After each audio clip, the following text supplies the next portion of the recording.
Werkudara piye? Yen mung Supala sing gawe kisruh ana Praja Ngamarta mingkira tak rampungane.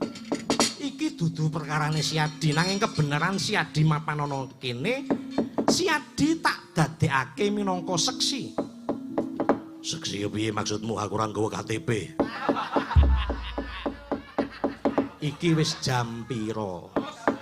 Werkudara, ana dawuhmu apa? Nalika semono ana crita. Nalendra Cedipura kang rumuhun jejuluk Paman Prabu Supaliraja. Garwane Paman Prabu Supali kuwi adine Rama Prabu Basudewa, klebu bibekku. Ngono.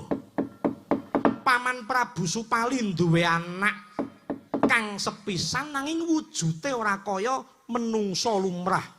Sewengi kok ceritane mung bayi ra lumrah. Lakone pancen mengkono, rungokno kowe iki ming seksi. Banjur kepiye?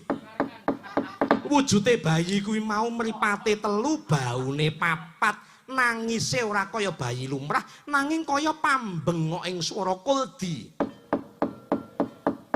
Keledai, iya.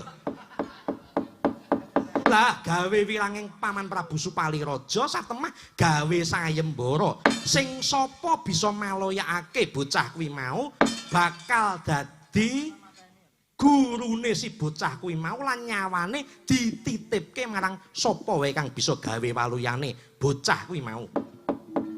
Cethane bocah kuwi mau sapa? Ya sing ning ngarepku iki.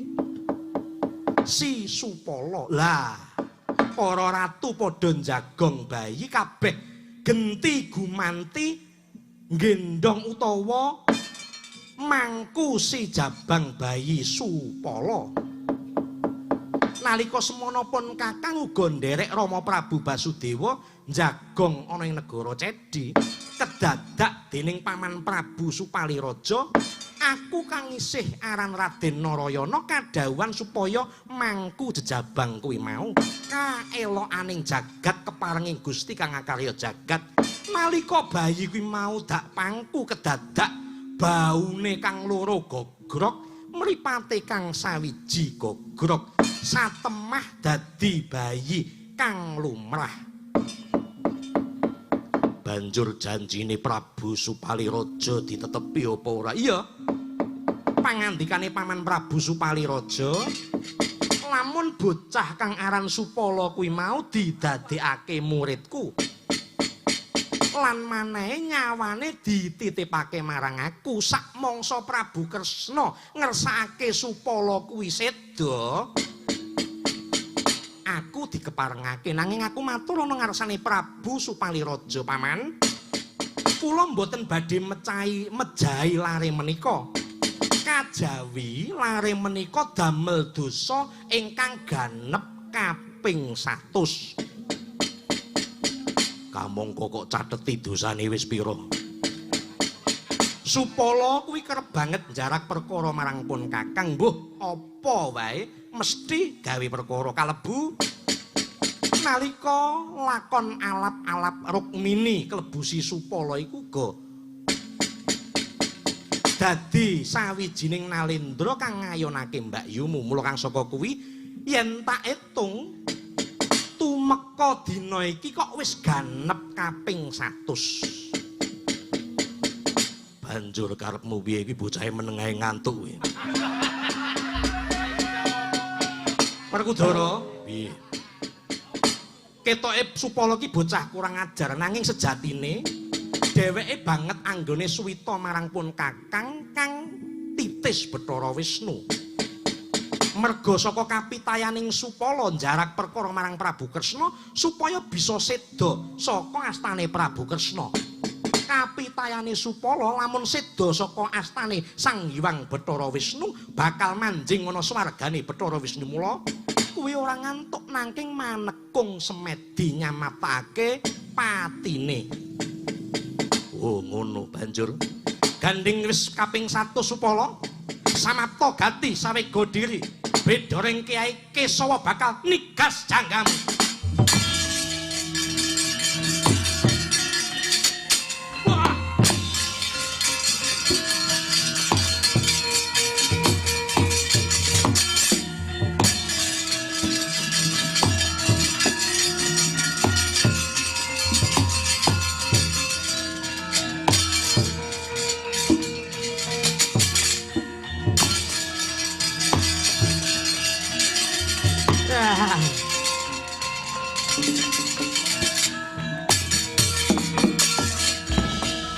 Kados pundi paman? Yai Supala malah dipateni. Getihe nyiprat wonten jarik kula. Monggo jarik menika anyar paman. Kalah kula niku nggih malah tiwas kula le teko Sadiraja Siya nggo sandal jepit. Kecipratan getih malah nipak ning sikil kabeh. Aduh kados pundi? Ayo timbang bebarang wirang bali marang Praja Ngastina mangga kula dherekaken.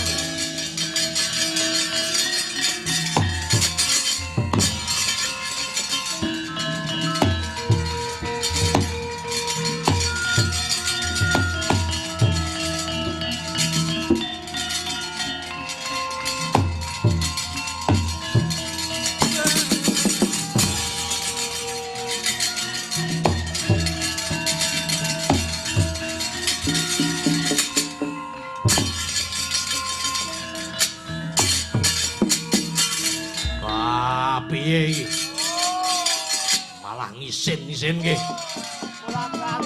Wong loro kecemplung blumbang disurake ratu pirang-pirang.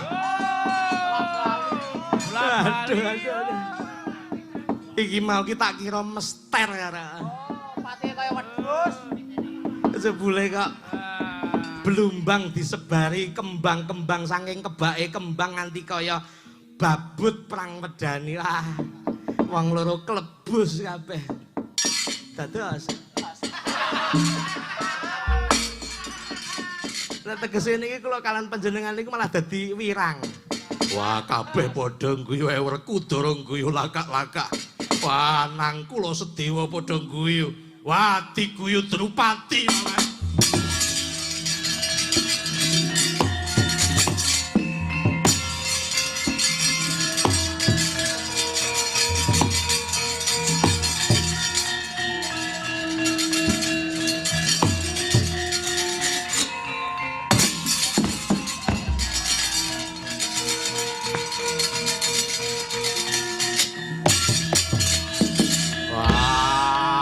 Sinan pindho dadan. Aduh, piye paman?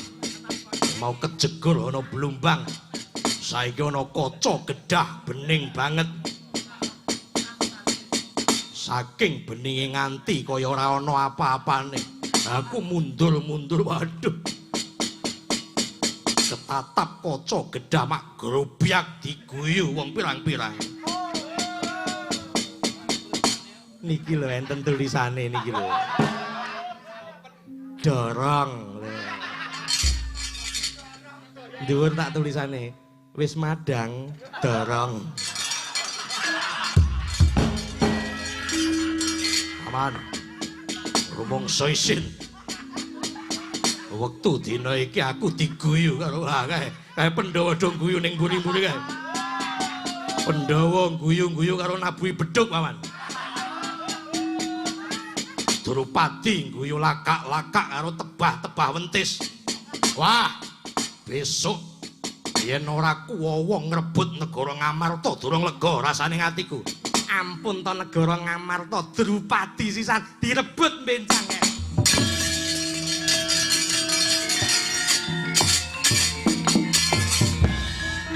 Besok kapan?